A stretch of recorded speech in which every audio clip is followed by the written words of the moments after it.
वंदे मातरम। आप सभी दर्शकों का आरजी टुडे दिल्ली न्यूज में स्वागत है। आजादपुर स्थित एमसीडी झील कॉलोनी में एमसीडी सफाई कर्मचारी रहते हैं, जहां कुछ ही सालों के बाद वहां की नालियां जाम, पीने की पानी की समस्या, सीवर ब्लॉक, बारिश की पानी का घरों में घुसना, ऐसे अनेकों समस्याएं होने लगी। झील कॉलोनी में एमसीडी कर्मचारी अपने परिवार के साथ जीवन यापन बद से बदतर, नरकीय हालत में जीने को मजबूर है। लेकिन एमसीडी के आला अधिकारी को स्थानीय निवासियों द्वारा शिकायत करने के बाद भी कोई समस्या हल अभी तक नहीं हुआ है। एडवोकेट श्रीमती अर्चना, जो एक समाज सेविका है, उन्होंने इस कॉलोनी की समस्या एमसीडी के आला अधिकारी से की तो उल्टा इन्हें ही घेरने की कोशिश की गई। इस विषय को लेकर एडवोकेट श्रीमती अर्चना ने मीडिया से संपर्क किया। अर्चना और स्थानीय लोगों ने जो बताया सुने, आइए आपको ले चलते हैं हमारे संवाददाता रंजीत गुप्ता के पास। वंदे मातरम। आप देख रहे हैं आरजी टुडे दिल्ली न्यूज। मैं रंजीत गुप्ता। इस समय मैं आया हूं आजादपुर झिलमिल कॉलोनी, जहां एमसीडी का कॉलोनी है और आज से लगभग 30 साल पहले यह कॉलोनी को जो है बसाया गया था। और हमारे पीछे देख रहे हैं 30 साल के अंदर में ये हाल हो गई है कॉलोनियों का कि बद से बदतर हो चुका है। यहाँ लोग किस तरह से घुटन भरी जिंदगी में यहाँ जीवन व्यतीत कर रहे हैं, अपने जीवन का जो लाइफ टाइम है। और हमारे पीछे ये देख सकते हैं कि मैं कैमरामैन से कहूंगा कि जरा आप आकर के दिखाएं। ये देखिए नरकीय जिंदगी है, कितनी गंदगी है। एक तो सीवर का लाइन जाम है, पानी की व्यवस्था नहीं है, गंदगियों का अंबार है, सीवर जाम है, सारा कुछ। और ये गंदगी, और आपको दिखा दूं, यहाँ से महज करीब 1 किलो या 1.5 किलोमीटर के दूरी पर दिल्ली के सीएम रेखा गुप्ता का निजी आवास है। और उन्हें जो दिल्ली की सीएम बनाया गया, जो जनता विश्वास में लेकर के दिल्ली का सीएम बनाया है, ताकि हमारा जो बीजेपी का लक्ष्य है स्वच्छ भारत 1947 यानी आजादी के 100 वर्ष पूरे होने से पहले तक दिल्ली को साफ सुथरा और चमन बनाने की जो बात थी, आज वो देखने को लग रहा है कि मुझे नहीं लगता है कि जो बीजेपी की जो उम्मीद है स्वच्छ भारत अभियान का जो इन्होंने मुद्दा लेकर के चला, जो इन्होंने नारा लेकर चले हैं, वो 1947 तक पूरा हो सकता है। क्योंकि बीजेपी की सरकार पहले केजरीवाल को निकम्मा है, चोर है, भ्रष्टाचार है, बेईमान है कह करके निकाल करके सत्ते पर तो काबिज हो गई, लेकिन थोड़ा सा भी काम धरातल पर नजर नहीं आ रहा। आप हमारे पीछे देखिए, ये 30 साल पहले एमसीडी की कॉलोनी बसाई गई थी और 15 साल से एमसीडी में बीजेपी की सरकार थी। और बीजेपी की सरकार जो है, उन्होंने इस एमसीडी कॉलोनी को मतलब कहने का मतलब काने आंख से देखा गया। लोग यहाँ पर एमसीडी के जितने भी कर्मचारी थे, वो सब जो है इन्हें अपने नजरों से ओझल रखा। आज ये स्थिति है कि यहाँ पर लोग, मतलब कि मैं आपको क्या बताऊं, आप खुद यहाँ की जो भवन है, जो यहाँ का निर्माण है, जो यहाँ के सोसाइटियों के लिए फ्लैट बनाया गया, उसे देख करके अनुमान लगा सकते हैं कि किस तरह अपने मौत को हथेली में रख करके ले करके और यहाँ पर जीवन यापन कर रहे हैं।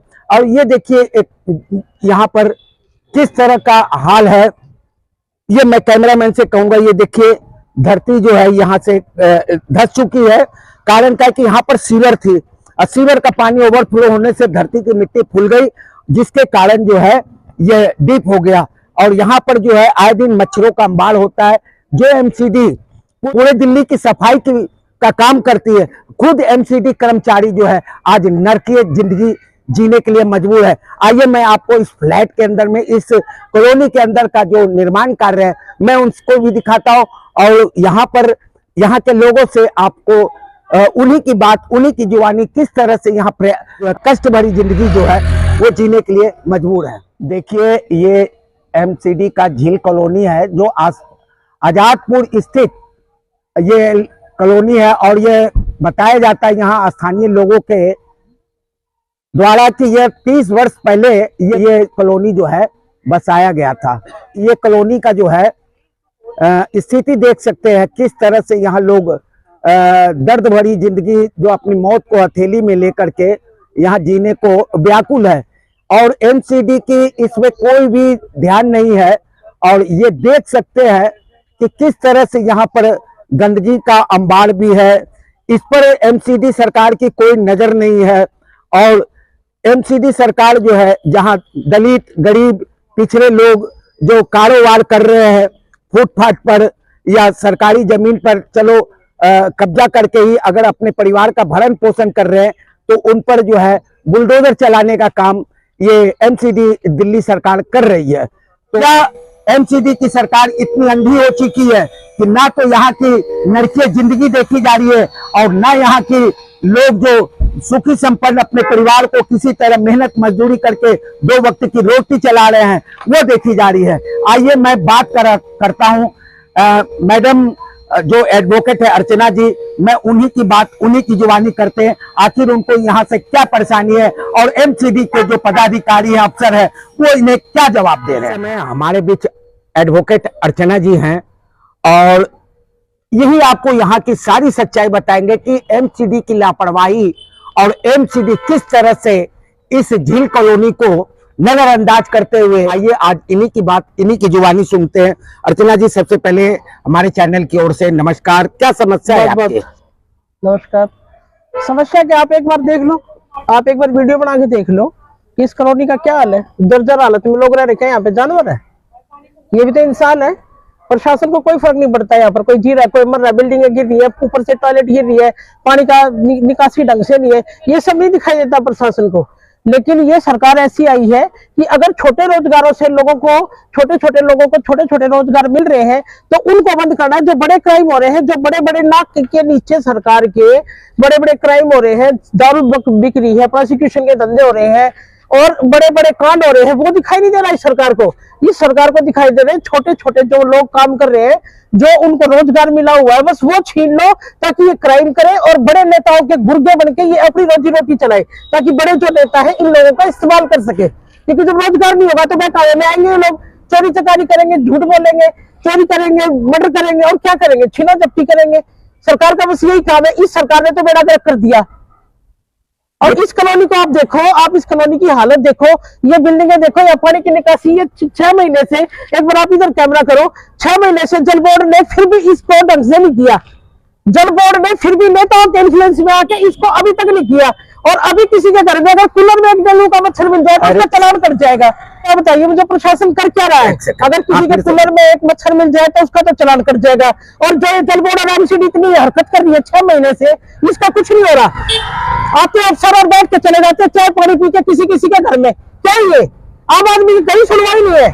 अगर आम आदमी बोलेगा तो उसके खिलाफ चलेगी सरकार, उसको तरह तरह से परेशान करेंगे लोग, सरकार परेशान करेगी, नेताओं के इन्फ्लुएंस से परेशान करेंगे। पुलिस सुनती नहीं, यहाँ पे किसी तरीके का कोई भी लॉ एंड ऑर्डर नहीं है। कितने साल हो रही है इस कॉलोनी को? ये कॉलोनी मैं तो जब से देख रही हूँ 17-18 साल से ऐसे ही है। ना यहाँ पे कभी एमसीडी कोई काम के लिए आती, ना जल बोर्ड कोई काम के लिए आता, ना यहाँ पे पुलिस कोई कार्रवाई करती। इसी कॉलोनी में दारू बेची जा रही है, इसी कॉलोनी में प्रोसिक्यूशन का धंधा हो रहा है, इसी कॉलोनी में तार तोड़ के लोग रह रहे हैं, इसी कॉलोनी में एमसीडी के लोगों के साथ मिलकर ये बिल्डिंगें तोड़ के इनका धंधा किया जा रहा है। जो भी इनसे मटीरियल निकल रहा है वो सारा बिक रहा है। प्रशासन को कोई फर्क नहीं पड़ता। प्रशासन को ये लगता है ये कीड़े मकोड़े ऐसे ही मर जाएंगे, इनकी कोई नहीं सुनेगा। एमसीडी कॉलोनी के नाम से यह जो डिस्ट्रीब्यूट किया गया, यहाँ तो सभी एमसीडी के लोग रहते होंगे, फिर ये हालत क्यों? लेकिन उन्हीं की नहीं सुनते क्योंकि सारे क्लास 4 के बंदे हैं यहाँ पर। एमसीडी को कोई, मैंने बता दिया ना आपको भाई साहब, कहीं कोई भी इक्वालिटी नहीं है। छोटा काम कोई रिक्शा चला रहा है वो इलीगल है, कोई अगर रेडी लगा रहा है वो इलीगल है। मान लो हम कोई छोटी सी दुकान करके 4 बेरोजगार लोगों को काम दे रहे हैं वो इलीगल है। उनको हम सब के काम इलीगल लगते हैं। जो करोड़ों के घोटाले करके भाग जाते हैं या बड़ी बड़ी लैंड पे कब्जा करके यहाँ पे इलीगल धंधे कर रहे हैं, जो नेता इतनी फ्रॉड कर रहे हैं, वो इनको इलीगल नहीं लगता अफसरों को। लेकिन छोटा आदमी अगर कोई काम करेगा तो वो इलीगल है। जैसा कि हमें पता चला है कि आप उन लोगों को यहाँ पर रोजगार सिखा रहे हैं जो लोग नशे में छोटे छोटे बच्चे गिरफ्त है, उन लोगों को पकड़ के ला करके। और अगर मैंने उनको मैं रोजगार सिखा रही हूँ, मैं इसलिए दुश्मन हूँ। अगर ये लोग नशे की गिरफ्त से बाहर आ गए, इन्होंने अपना स्किल सीख लिया या ये पढ़ लिख गया, तो नेताओं के लिए नारेबाजी कौन करेगा? नेताओं के बच्चे नहीं करेंगे। अगर ये गिरफ्त से निकल गए, नशे की गिरफ्त से निकल गए, ये हमारे समाज के बच्चे नशे की गिरफ्त से निकल गए, तो नेताओं के लिए झंडा कौन उठाएगा? वो जो सो कॉल्ड घटिया प्रधानी आके जो जिन लोगों को कुछ भी नहीं पता, जिनको ऐसे भी नहीं पता, वो लोग कैसे इन लोगों का फायदा उठाएंगे? इसीलिए मेरे दुश्मन है ये सब। और मैं भारतीय हूँ, मैं देखो बात सुनो, मैं भारतीय हूँ, कट्टर भारतीय हूँ, मैं अपने समाज अपने देश के साथ कुछ भी गलत नहीं होने दूंगी, जब मेरी जान चली जाए। आपने ये बात रेखा गुप्ता तक पहुंचाई जो आपके घर से महज 1 किलोमीटर दूरी पर कौन होता है। सुनेगा वहां पर? रेखा गुप्ता के पास पहुंचने के लिए कितनी मीडिएटर चाहिए मुझे वहां तक मुझे? और यहाँ ये हिंदुस्तान है, यहाँ पे जो शासन जो सत्ता है वो डेमोक्रेटिक है, लोगों का शासन लोगों के द्वारा लोगों के लिए, लेकिन ऐसा कुछ नहीं है। जो सत्ता में ऊपर बैठ गए वहां तक पहुंचने के लिए आपको मेडिएटर जरूरत पड़ेगी और वो आपको कभी वहां तक नहीं पहुंचने देंगे। वो आप ही पे दुनिया भर के ब्लेम लगा के आप ही को गलत साबित कर देंगे, लेकिन आपकी बात वहां तक नहीं पहुंचेगी। तो आप बताइए कहां सुनाए वो बड़ी बात है, किसको सुनाए, कौन सुनेगा इंडिया में? भारत में कोई सुनने वाला है? ये सरकार इतनी गंदी है, ये किसी भी नहीं सुन रही, सिर्फ रोजगार छीन रही, लोगों को क्रिमिनल बना रही है, लोगों को सिर्फ स्ट्रेस दे रही है, लोगों को क्रिमिनल बना रही है, लोगों को बीमारियां दे रही है ये सरकार, और कुछ नहीं दे रही। ऐसे नहीं होगा, भारत का उत्थान ऐसे नहीं होने वाला, ना भारत का विकास होने वाला ऐसे। जहां प्रधानमंत्री नरेंद्र मोदी जी ने आजादी के 100 बरस यानी 2047 तक भारत को स्वच्छ बनाने की बात की थी, क्या इस तरह से आपको दिख रहा है कहीं स्वच्छता है? आप कंगन क्या बोलते हैं उसको, प्रदेश को प्रमाण की आवश्यकता नहीं आती। आप देखो ना कितनी हो रही है यहाँ पे, देख लो आप साफ सफाई कितनी है, आप खुद देखो यहाँ पे। आप देखो एक बारिश हो जाने तो घरों में इतने बड़े बड़े सांप निकलेंगे, यहाँ कोई भी नहीं है सुनने वाला। यहाँ पे सिर्फ उन्हीं की सुनते हैं जो चमचागिरी करते हैं नेताओं की जाके, या जो सिर्फ अफसरों के घरों में जाके उल्टे सीधे काम करते हैं, नेताओं की चमचागिरी करते, सिर्फ उन्हीं की सुनते हैं, अच्छे और सच्चे इंसान की यहाँ पे नहीं सुनते। अब आप क्या कहना चाहेंगे सरकार से? सरकार से यह कि इस कॉलोनी पर ध्यान दे, और अगर ये डैमेज है तो इसको डैमेज घोषित करके इन लोगों को कहीं और आवास दिए जाए, क्योंकि यहाँ पे कुछ भी हो सकता है। ये देखो क्या लोया पड़ा है, अगर ये बिल्डिंग गिर गई तो कौन है जिम्मेदार? ये गिरेगी तो ये भी गिरेगी, कौन जिम्मेदार होगा? इतनी चालीस हो जाएगी। कितने लोगों की आबादी है यहाँ पर? यहाँ पर हो गया 1000-1200 तो रहेंगे ही, इससे भी ज्यादा हो सकते हैं। ये थी अर्चना जी की आक्रोश, ये थी अर्चना जी का सुझाव सरकार से, एमसीडी पदाधिकारियों से। इन्होंने विनम्र प्रार्थना की है कि अगर गरीब को गरीब में ही अगर रहने देना चाहते हैं तो कोई बात नहीं है, आपकी जो मर्जी हो आप करें, लेकिन जहां प्रधानमंत्री कहते हैं कि हमने इतने साल के कार्यकाल में हमने 25 करोड़ गरीबियों को गरीबी से दूर किया है, तो क्या उसका यही वजह है इसी तरह से गरीब को परेशान करके या गरीबों को गरीबी में और ढकेल करके 25 करोड़ को निकाला गया, या सचमुच में प्रधानमंत्री के द्वारा गरीबों को सहायता प्रदान की गई है जिससे गरीब अब गरीबी से निकलकर बाहर आए हैं?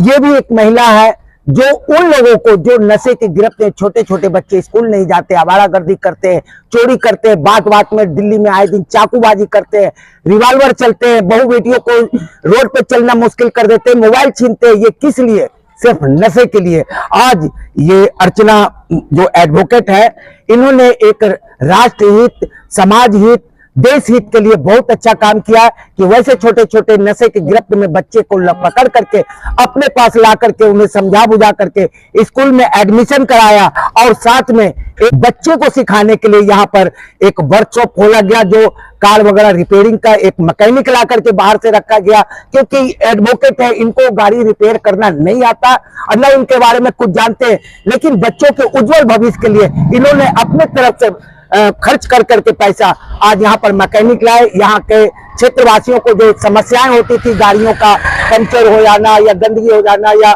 सफाई वगैरह को लेकर के, तो इन चीजों को लेकर के यहाँ पर जो है गाड़ियों का रिपेयर का काम सिर्फ किया जाता है, और छोटे बच्चे को रिपेयर का काम पढ़ाई के साथ साथ, ट्यूशन के साथ साथ दिया जा रहा है, ताकि ऐसे नशे में गिरफ्त बच्चों का भविष्य जो है। नमस्कार सर, मेरा नाम योगेंद्र सिंह है और मैं यहाँ पर अपनी बहन के साथ एक कार वॉशिंग का काम में संलिप्त हूँ, और यहाँ पे जो बच्चे मेरे साथ काम कर रहे हैं, पर ये काम भी हमारा सुचारू रूप से सरकार चलने देगी या नहीं चलने देगी बिल्कुल नहीं पता हमें इस बात का। हमारे साथ छोटे छोटे बच्चे हैं जो अपने घर से बेचारे, कुछ बच्चे ऐसे हैं, कुछ बेघर हैं, कुछ नशे की हालत में हमने सड़क से उठाए थे, और कुछ बच्चे भाई हमने कोशिश की है कि वो भी अपना काम भी करते रहें, सुचारू रूप से अपने घर को चलाते भी रहें, और उनका हमने एडमिशन भी कराया।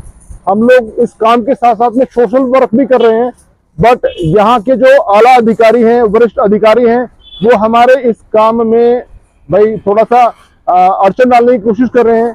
जो बेफिजूल के यहाँ के सो कॉल जो प्रधान हैं, जो यहाँ के कॉलोनी के वो बने हुए हैं, प्रधान बने हुए हैं, वो खामखा की शिकायतें एसडीएम के साथ भेज देते हैं। हमारे इस काम में आप अपना सहयोग दें, हम आपसे हाथ जोड़ के प्रार्थना करते हैं, विनती करते हैं।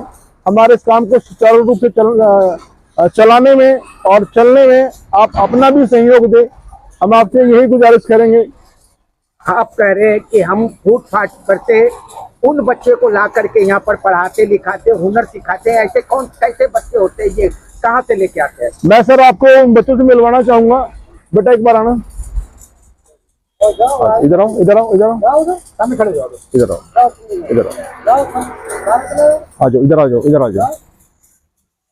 देखिए सर, ये अब उनको पता नहीं है बच्चे भाई क्या करेंगे जिंदगी में क्या नहीं, बट इनको मैंने कई बार ऐसी हालात में देखा है, ऐसे नशे की हालात में देखा है इनको। कई बार मैंने भाई वो क्या बोलते हैं आजकल, वो क्या चला हुआ है फ्लूड, वो सूंघते हुए देखा है। कई बार इनको मैंने नशे की चीजों का सेवन करते हुए देखा है।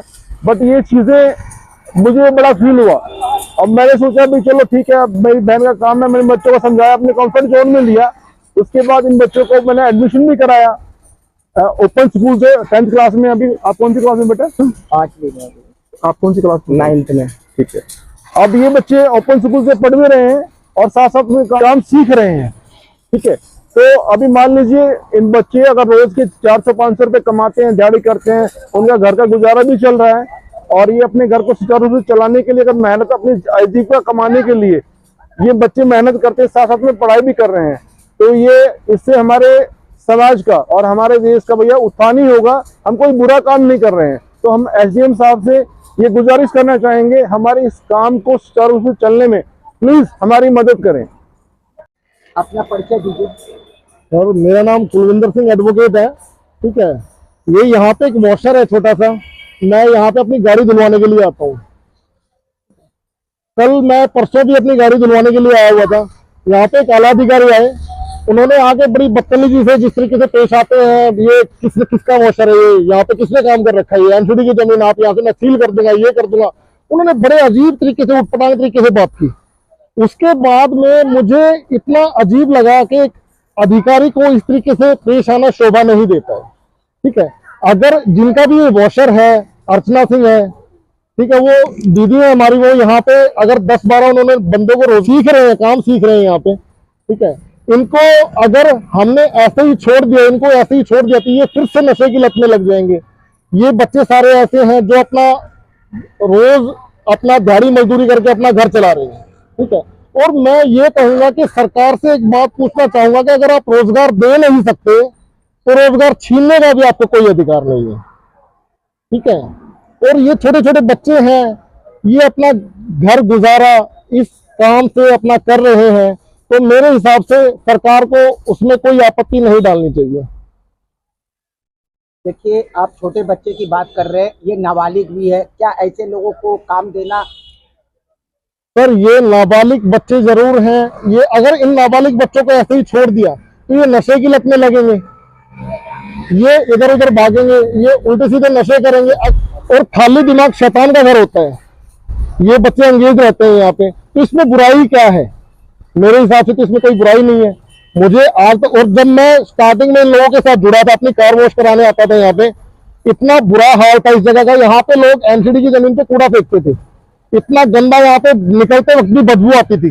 जो ये बहन जी हैं, इन्होंने यहाँ की साफ सफाई करवा के यहाँ पे गाड़ियां वॉशिंग का काम शुरू करवाया। ठीक है, उसके बाद में 8-10 बच्चों को रोजगार दिया, जो लड़के काम करते हैं। ठीक है, वो खुश है यहाँ पे। उसके बावजूद अगर इन्होंने इनको छोड़ दिया तो ये लोग कहाँ जाएंगे? क्या सरकार इस चीज की जवाबदेही है सरकार के पास कोई? कहने का मतलब कि एमसीडी जो है गरीबों पर जुर्म ढा रही है। जुर्म ढा रही है, बिल्कुल। अगर एमसीडी को इतनी ही चिंता थी तो जो ये 30 साल पहले जो ये कॉलोनी, झील कॉलोनी जो बताई गई है जी, आज वो जर्जर स्थिति में है, तो पहले एमसीडी के जो पदाधिकारी, आला अधिकारी है, पहले इन चीजों पर ध्यान देना चाहिए। लेकिन क्या आपको लगता नहीं है कि कहीं ना कहीं जो ये आला अधिकारी है अपना पॉकेट गर्म करने के लिए आपको परेशान? जी, बिल्कुल कहूंगा, ये अपनी पॉकेट गर्म करने के लिए लोगों को परेशान करते हैं। अगर इनको सफाई का इतना ही ध्यान है, कल परसों मेरे सामने ही ये गंदगी है, यहाँ पे गंदगी पड़ी है, वहां पे, अरे आप एक बार पूरी कॉलोनी का राउंड तो लगाइए। आपने पूरी कॉलोनी का राउंड नहीं लगा, आपने सिर्फ रोड को देखा है, यहाँ पे देखा है काम चल रहे हैं यहाँ पे। कोई इंसान काम कर रहा है, कुत्ता भी बैठता है तो सुबह पूंछ मार के बैठता है, अपनी जगह को साफ करके बैठता है। क्या ये लोग गंदगी रखेंगे यहाँ पे? मेरी इस बात का जवाब दीजिए आप क्या कहना चाहेंगे सरकार से? जो आपसे महज 1 या 1.5 किलोमीटर दूरी पर रेखा गुप्ता जी का निजी आवास है। सर, रेखा गुप्ता, गुजारिश मैं यही करूंगा, इन गरीब बच्चों से इनका रोजगार ना छीने। मैं यही मेरी हम्बल रिक्वेस्ट सरकार से है, यही मेरी हम्बल रिक्वेस्ट एसडीएम साहब से है, यही आला अधिकारियों से रिक्वेस्ट है मेरी कि इन गरीब बच्चों का घर ना उजाड़ा जाए। जो माँ बाप घर में इंतजार करते कि हाँ आज हमारा बच्चा कुछ लेके आएगा घर में, ठीक है, चूल्हा चौका जलेगा, ठीक है, वो बच्चे अगर हमने इनको काम से बेरोजगार कर दिया तो ये बच्चे कहाँ जाएंगे? किसी के पास जवाब है इन चीजों का? क्या सरकार जवाबदेही रखती है? कि जो काम सरकार नहीं कर रही वो काम ये लोग जिन्होंने ये छोटे छोटे रोजगार खोल रखे हैं, अपने काम शुरू कर रखे हैं, ठीक है, वो काम ये लोग कर रहे हैं, तो सरकार का क्या बुरा कर रहे हैं इसमें?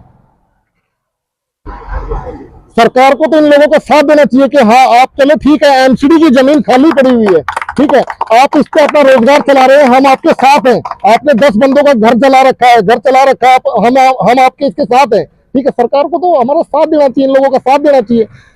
तो इसमें मेरे हिसाब से कोई बुराई नहीं होनी चाहिए। पत्रकार महोदय, एसडीएम साहब से क्या कहना चाहिए? सर, मेरी एसडीएम साहब से एक ही गुजारिश है, मैं हाथ जोड़कर यही विनती करता हूँ कि एमसीडी के बंजर जमीन पे जो ये साफ सफाई करके अपना काम चला रहे हैं, इन लोगों को परेशान ना करें। मेरी यही हम्बल रिक्वेस्ट है एसडीएम साहब। आरजी टुडे दिल्ली न्यूज, जो दिखाती है आपके क्षेत्र से संसद तक की खबरें। सच्ची खबरें देखने के लिए सब्सक्राइब करें।